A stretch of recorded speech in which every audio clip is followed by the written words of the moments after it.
Chapter चल रहा है solution to simultaneous linear equations.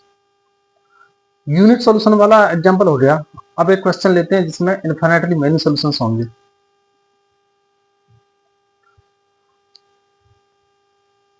Solve ये एक नॉन होमोजीनियस इक्वेशन होगा, non homogeneous system of equations.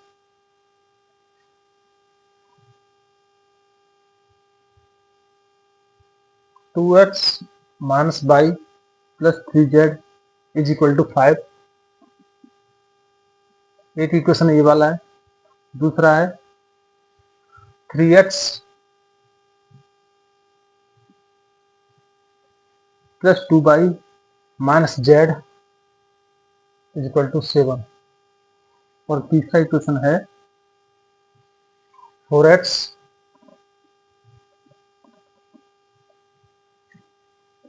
Plus 5y minus 5z is equal to 9। तो इसको सॉल्व करने के लिए तीनों इक्वेशन को दो इक्वेशन में रिड्यूस करते हैं। सबसे पहले तो हमें ये देखना होगा कि ये सिस्टम ऑफ इक्वेशंस के लिए जो मैट्रिक्स ए बनता है वो सिंगुलर है या नहीं, उसकी वैल्यू 0 के बराबर आती है कि नहीं। तो ए मैट्रिक्स क्या होगा, ए मैट्रिक्स क्या होगा, डिटरमिनेंट ऑफ ए होगा 2 माइनस 1 3 3 2 माइनस 1, दो इसके कोफिशिएंट्स हैं 4 5 माइनस 5। ये है मैट्रिक्स ए। तो डिटरमिनेंट ए क्या होगा, साइन लगा दो डिटरमिनेंट का 2 माइनस 1 3 3 2 माइनस 1 4 5 माइनस 5।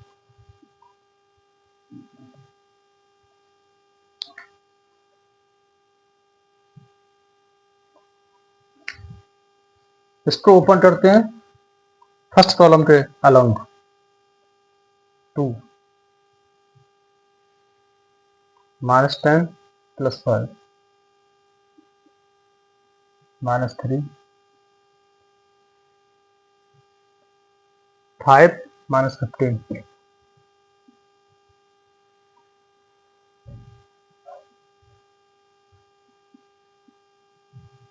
5 माइनस 15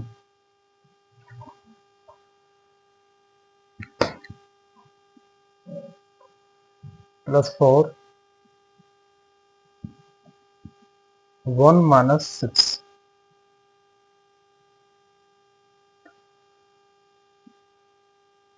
ए की वैल्यू कितनी आई, matrix of A equal to minus 10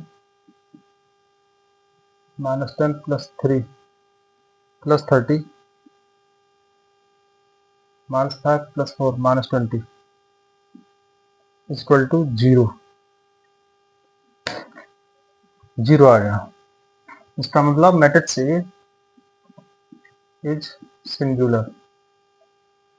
जब सिंगुलर है तो अब हमें चेक करना होगा एडजॉइंट ए इंटू बी। तो एडजॉइंट ए निकालना होगा पहले। उसके लिए निकालेंगे हम C1 C11 C12 C13 यानी कोफैक्टर्स। तो C11 क्या होगा, C11 माइनस 1 की power 2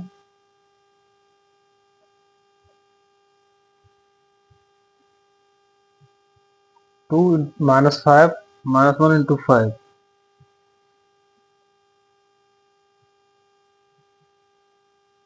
minus 10 plus 5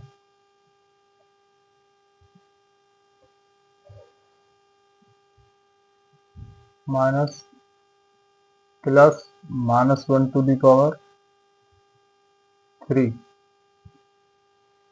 1 2 3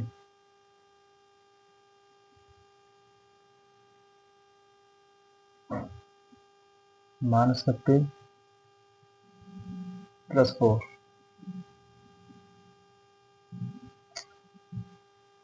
is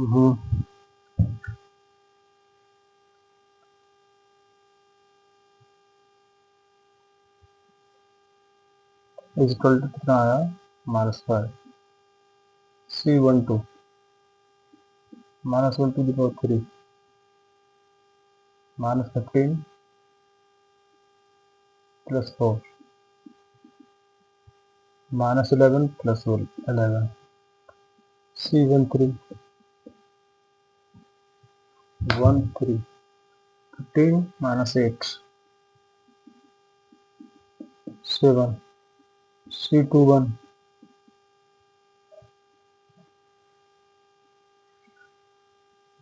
5 -15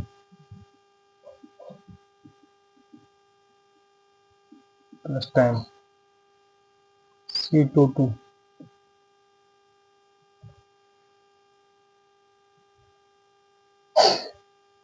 -10 -12 -22 C23 1 2 1 2 3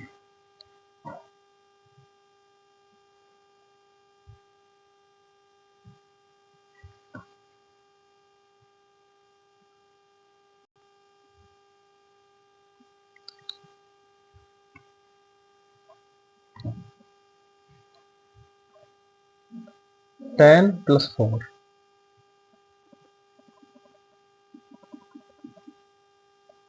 C 2 1 2 2 2 3 3 1 3 1 1 minus 6 is equal to -5 C32 1 2 3 2 -2 और -9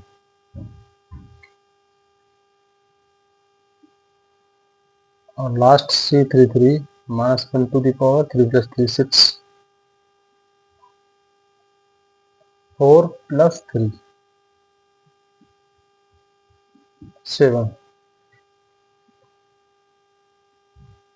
अब एडजॉइंट क्या बनेगा, adjoint of A is equal to transpose of matrix of cofactors -5 11 7 10 -22 -14 -5 11 7।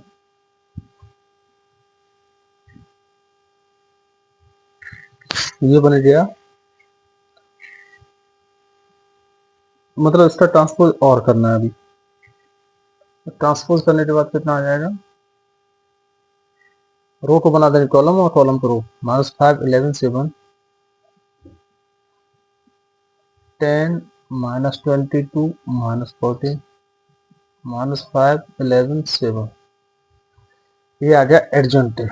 अच्छा बी क्या है, बी जो राइट हैंड साइड होती है, जो कांस्टेंट होते हैं, उसका होता है मैट्रिक्स 5 7 9 5 7 9।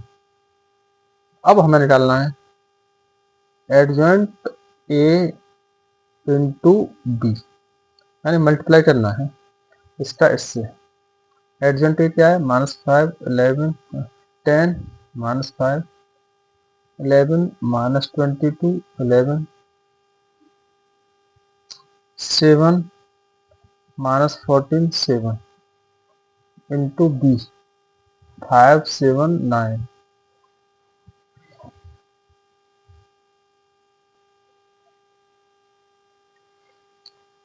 इसका ऑर्डर है 3/3, इसका है 3/1, तो 3/1 आएगा product. -5 × 5 -25 10 × 7 +70 -5 × 9 -45 11 × 5 55 -22 into 7 -154, 11 into 9 99, 7 into 5 35, -14 into 7 98, 7 into 9 plus 63। तो इसकी वैल्यू आ गई, सिंपलीफाई कर लो, -25 -45 70, 70 जीरो हो जाए तो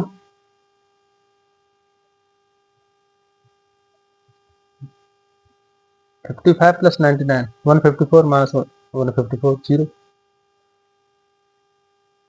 35 63 98 minus 98 0। ये हो गया जीरो मैट्रिक्स, जिसको कहते हैं ओ से रिप्रेजेंट करते हैं ओ। इस तरह का केस होता है इनफाइनाइटली मेनी सॉल्यूशंस का कि डिटरमिनेंट ऑफ ए कितना आया था 0 और एडजॉइंट ए इनटू बी कितना आया 0 यानी ओ। ये केस है इनफाइनाइटली मेनी सॉल्यूशंस का। अगर यहाँ पे ओ नहीं आता, कोई वैल्यू आ जाती 1 2 3 4 6 7 10 -1 -2 कुछ भी आती, कोई भी नॉन जीरो नंबर आता, तो फिर नो सॉल्यूशन का केस बनता, उसका कोई सॉल्यूशन नहीं होता। अब तो इन्फिनिटी मेनी सॉल्यूशंस होंगे। अब समय आ गया है इसके दो इक्वेशंस बनाने का, तीन में से दो बनाने का।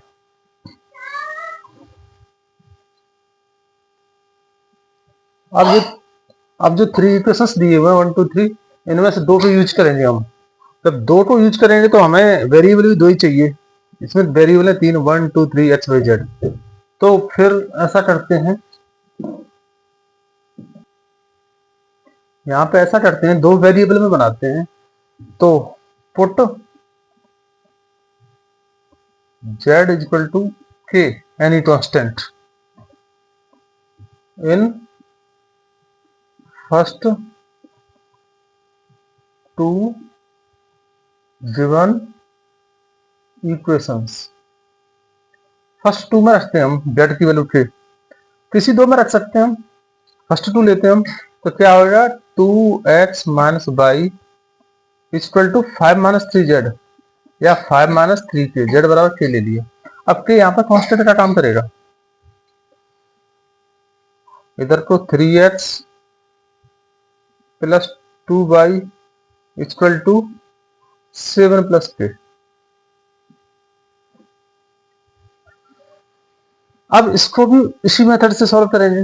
यहाँ पे 3 इक्वेशंस थे, यहाँ 2 है, वही निकालेंगे डिटरमिनेंट ऑफ ए, फिर adjoint A into B, same process होगा। लेकिन अब की बार किससे होगा, सिर्फ दो इक्वेशंस के लिए होगा। एडजॉइंट ए इनटू बी तो तब निकालते हैं ना जब ये जीरो आता है डिटरमिनेंट ऑफ ए। तो मैट्रिक्स की वैल्यू निकालेंगे, ए की जगह पे लेते हैं हम a1 2 माइनस 1 3 2, ये है मैट्रिक्स। तो डिटरमिनेंट क्या होगा 2 माइनस 1 3 2, इसकी वैल्यू क्या आई 2 प्लस 3 इक्वल टू 5।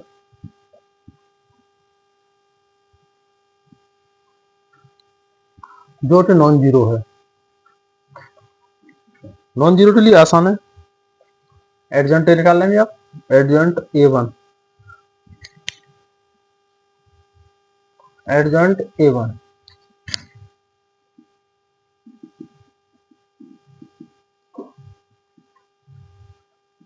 इसके लिए हम 2 2 1 माइनस 3, आसान है।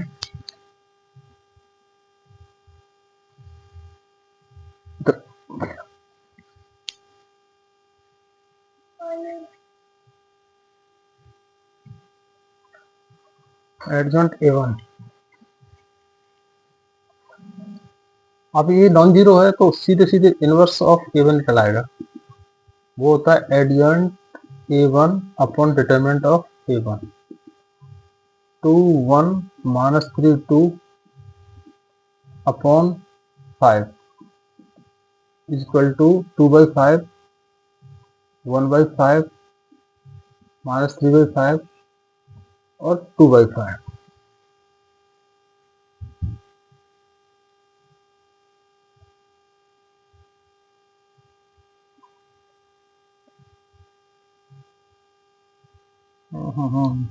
फोर प्लस 3 7 आता है।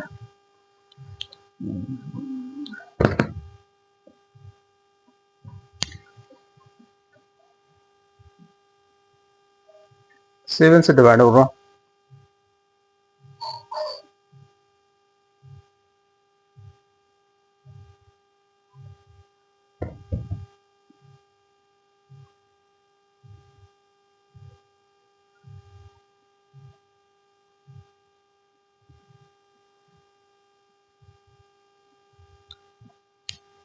ये निकल आया इनवर्स ऑफ A1।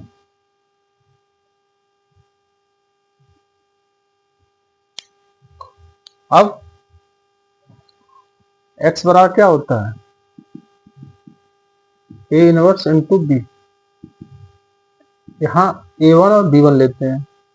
A1 का इनवर्स ये वाला है 2/7 1/7 माइनस 3/7 2/7 और B1 है ये वाला 5 माइनस 3 के और 7 प्लस 3।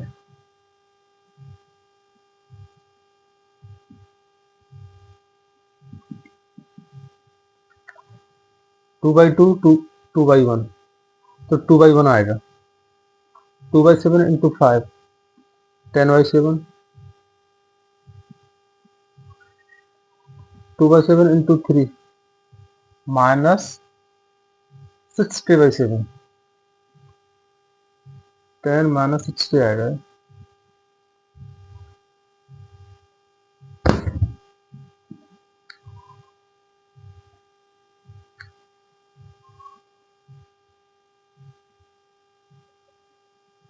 ये है 2/1 ये है 1/1 तो 2/1 आएगा। इसका मल्टीप्लाई इसमें इसका इसमें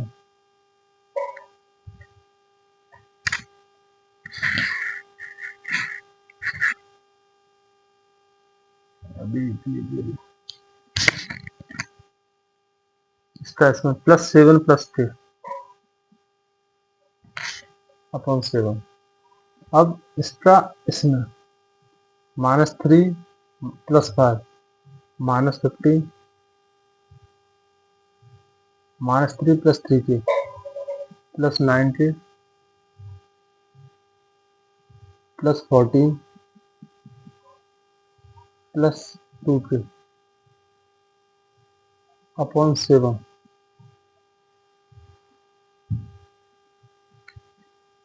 तो ये कितना आया,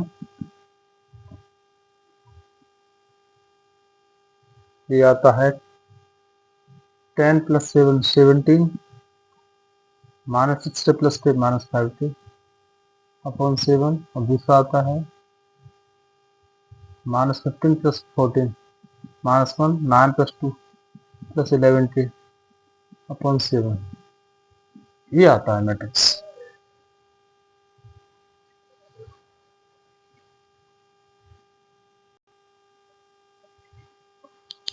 और एक्स के प्लेस पे होते हैं यहाँ पे एक्स और वाई, दो वेरिएबल्स हैं इसमें एक्स और वाई। इनका कंपैरिजन कर दो। कंपैरिजन तो एक्स की वैल्यू क्या आई 17 माइनस 5 के अपॉन 7 और वाई की वैल्यू क्या आई माइनस 1 प्लस 11 के अपॉन 7। अब जेड की वैल्यू रहेगी और जेड जेड की वैल्यू क्या होगी ऑल्सो जेड की वैल्यू है के जेड बराबर के। तो ये सॉल्यूशन हो गया इसका।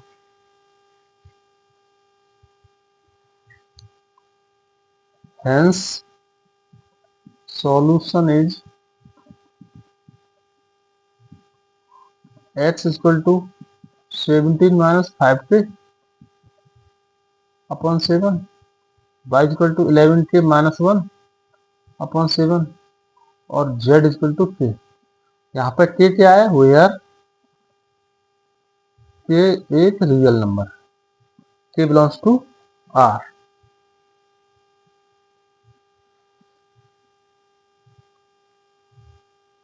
तो k की वैल्यू चेंज करने पर हम x y की वैल्यू निकल के आ जाएंगी हमारे पास। इन्फिनिटली सोल्यूशन इसलिए तो होते हैं, z की वैल्यू हम इन्फिनिटली में नहीं ले सकते हैं, z इक्वल टू 1, यानी k की वैल्यू 1 2 3 4 5 -1 -2 3/7 5/7, जितनी वैल्यू यहाँ रखेंगे उसी के अकॉर्डिंग यहाँ पे वैल्यू चेंज हो जाएंगी x की और y की। तो इन्फिनिटली मेनी सोल्यूशन होंगे, सबकी सब इसको सेटिस्फाई करेंगे, जो इक्वेशंस का सेट दिया हुआ है हमारे पास, पूरे सिस्टम को सेटिस्फाई करेंगे। इसका प्रोसेस किस तरह से था, प्रोसेस ये था, सबसे पहले निकालते हैं डिटरमिनेंट ऑफ मैट्रिक्स से। अगर वो नॉन जीरो आता तो इन्फिनिटली मेनी सॉल्यूशंस होंगे और नहीं होंगे नो सॉल्यूशन। अगर नॉन जीरो आता है यानी नॉन सिंगुलर आता है, जीरो नहीं आता है, तो पिछला जो एग्जाम्पल किया था उस तरह से होगा, उसमें यूनिट सॉल्यूशन आएगा। यूनिट सॉल्यूशन के लिए क्या करेंगे, ए इनवर्स जो हम निकालते हैं x equal to A inverse B के लिए ए इनवर्स निकालेंगे और b से मल्टीप्लाई कर देंगे और x बाई जेड से कंपेरिजन कर देंगे, आंसर आ जाएगा। अगर डिटरमिनेंट ऑफ ए की वैल्यू जीरो आती है तो फिर हमें निकालना होगा एडजॉइंट ए इंटू बी। अगर ये भी जीरो या ओ आता है तो फिर इन्फिनिटली मेनी सॉल्यूशंस होंगे। और इन्फिनिटली मेनी सॉल्यूशंस के लिए क्या करेंगे, हम 3 इक्वेशंस में से सिर्फ 2 इक्वेशंस लेंगे, उनको हम इसी मेथड से सॉल्व करेंगे। सॉल्व करने के बाद x और y की वैल्यू आ जाएंगी और z की वैल्यू वही होगी जो हमने यहाँ पर लेट की हुई है। इस तरह से सॉल्यूशन सेट आ जाता है।